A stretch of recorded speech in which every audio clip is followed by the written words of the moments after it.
By going to these extreme levels, we can see how we can actually dial it back and still understand the concepts.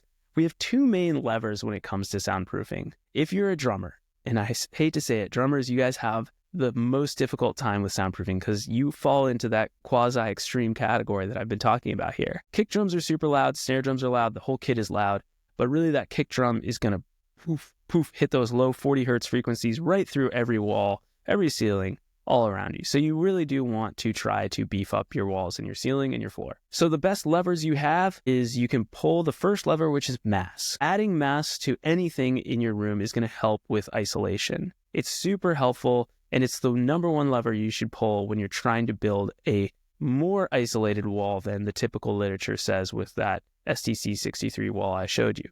The second lever you can pull is the airspace lever. That airspace lever means that you can go beyond that 1-inch airspace and you will get greater isolation with the increase in distance. Now, could I tell you how much the isolation is going to be per inch that you add? No. In fact, it's really hard to get an exact measurement of how much more mass and how much the decibel ratings would drop. And the only true way to do this is to try to use the most amount of material that you can afford in your budget and that you can afford in your space, and just make it as soundproof as you can possibly afford. And that will give you the best results that you know you can do. So someone with a budget of, say, $1 million can go hardcore and just add tons of mass and all this stuff.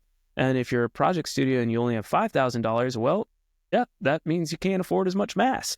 Keep that in mind when you're doing all this. We're just trying to soundproof the best we can. It's not perfect, but man, does it help. And man, am I grateful that I soundproofed.